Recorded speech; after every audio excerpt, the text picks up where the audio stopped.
Hey guys, Tamika here of Custom Wood Burning with another live selling video. We're going to talk about tech today. The behind the scenes of a live sellers show has all kinds of little tech things that maybe we don't know all the things when we're first getting started. And so I just want to go over, so this is mostly for the newer folks coming into the lifestyle space, but just go over the basics of what little electronics and things live sellers are investing in to make the show what it is that we see on camera. So starting with the basics, right? We have to have a streaming device. We have to have a phone. Most, I would say 90-something% are using their cell phone, which is perfect. I know some streamers can use, tablets and laptops and stuff like this. Mobile is extremely smooth, so I highly recommend that. iPhone or Android, either one. But a phone with internet. Internet is humongous, and I think it can get overlooked sometimes. Just the not all internet is created equally, and it is extremely importante to the video quality and how it translates to sales and like the viewers and buyers experiences when it's all glitchy and there's a lag and it just the quality is terrible. It really can have a big impact. And so highly recommend good internet, not just any internet. Hardwire if need be. Typically, Wi-Fi is sufficient depending on where we live. I know I've heard some folks investing in Starlink that are in the more hard-to-reach areas, and I hear good stories about that. Otherwise, what I have, let me see it, is these little boosters, like a Wi-Fi booster. If where you're streaming from is a little further away from your router, those things are fantastic. And so just something to have like really, really good internet. And then phone holder. So our device, internet, and then our device holder. This is another thing I think when we're starting out, we don't realize the impact it can make. And just when we're holding up our phone with our hand and it gets like real shaky, and on the viewer's end, little tiny movements make a big difference. And so do not recommend using our hands. Any kind of like little mount to hold it in is fantastic. The ones that are like clamped to the desk are amazing as long as they're not shaky, like a really solid one that you have to like tighten down the hinges on. Those are the type that I would recommend, as opposed to the kind of flexible arms, because they're too sensitive to movement. And every time you bump the table, they're gonna be shaking the camera type of thing. The ones with lights attached are great. And then if we are mobile with our streams, doing live thrifting, for instance, I do recommend getting the appropriate phone stand for that, be it the like tripod style or something that we can, I've seen ones that clamp to the chest, and so the seller can kind of push the buttons on the screen like this, but then the viewers see everything that's held, keeps them hand-free, held in front of them for auction. Or they do have those one-handed, they can convert to a tripod, but it's like a one-handed mobile phone mount that kind of auto balances as you go. Those are fantastic. Something that can keep the picture straight and video smooth. And if we're not sure, always the number one tip is to rewatch past shows. And so you really get a good idea of what that viewer's experience is. So quality streaming device, internet, and phone mount. Those are the three like main ones. But next is lighting. And then there's kind of another pocket of other after this. Lighting is an easy one. It's we're either going with sellers either opt for natural light, artificial light, which they have the different tones, to each their own, whatever looks good. As long as the seller and the items are well lit on all sides, clear to see. And so people really know what they're buying, right? So you can see the flaws and the chips and the cracks and all that good stuff. There are ring lights are super popular. I use a ring light.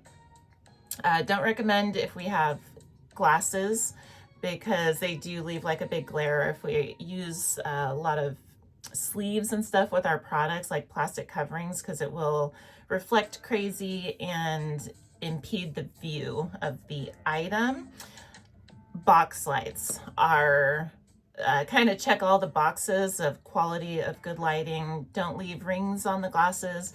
You can get two coming in from either angle of for your products, and they just make a really nice, soft, natural looking light. And so sellers have one of these things behind the camera, and just to reiterate, it's not just the type of light, but it is the direction it's pointing at. When you see lighting behind us, it shadows our faces and our products and stuff like that. And so making sure the light is behind the camera so it's facing whatever the camera's also facing. So lighting, very important. And then the little bits and bobs, microphones, these aren't mostly not necessary. Microphone, not necessary. They are nice though, depending, especially if we're moving around.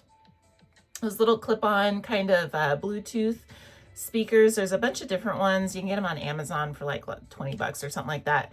And they can kind of noise cancel the public, or soften the music in the background and this kind of thing, while leaving your voice crystal clear so it's not in and out. Definitely not necessary, but very beneficial for certain live streams. So if you see a little like puffy circle on some sellers collar or whatever, that's a microphone. Printer is another tech thing that we don't see in front of the camera, but we can't go live and sell stuff if we can't print the labels. And so any kind of printer does work. Ink printer, laser printer, whatever we have at home. I do recommend though the go-to, once we get established in the live sales space and we know that we are going to be in it for some time and then we're ready to make the investment, the thermal label printers specifically are the best friend. They just like 4x6 sticky labels. You don't have to mess with tape. You don't have to mess with printer ink. You don't have to mess with none of that. It's just like the fastest, easiest, built for it type of solution. So thermal printers, highly recommend. Once we're ready for it, they do cost some dollars. And so once we're sure we're gonna need it is when I would make that investment personally. Those are behind the scenes.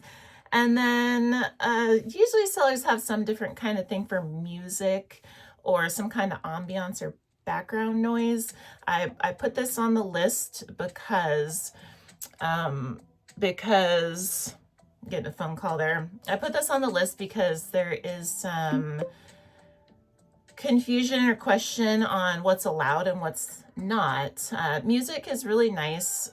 Again, for ambiance and branding, even to some degree, kind of helps sets a vibe, but we just have to be careful with copyright music. Even if we pay for subscriptions to these different music streaming platforms, we can't technically use them. And so copyright free music is the way to go here. If we need it, it's not necessary. It is nice though. It is nice. My opinion only. Some people it just like is distracting or whatever. So to each their own. But music, otherwise it can be built into OBS if we use OBS. I don't personally use it. I'm not that techie, but it is really cool and it makes really cool live streams, especially as I know it's real popular in like the cards categories and certain categories. So depending on what we sell, maybe OBS would be a really good option. There's a definite learning curve with it, but if we're techie it's a great option because you can build the music into it, and so it makes a really, really smooth sound experience for the viewers. If not, though, if we don't want to go down that rabbit hole of learning OBS, Whatnot, as of today, we're in July 26th, they have what's called it's labeled as front camera, but really it's a dual camera. In each show, we have the option to turn this on and we can flip it. And so basically our phone camera, it can use the front and back camera. So you can show your face on there, but you can also show what's in front of the camera if you have products that you're showing, and you can show them at different sizes and stuff. And so it doesn't have all of the cool features that you can do with OBS, but you can still get cool user experience using this dual camera feature in the show settings. Or it's like the 3 dots, and then it's somewhere in there. It's called it's under broadcasting. It's under broadcasting and camera preview, and then front camera. And so I would dabble with that. It may only be an iPhone thing, I don't remember. So sorry if that is the case, but it is cool. And if it is iPhone only, then don't quote me on this, but it may be coming to Android at some point, I would imagine. I don't know.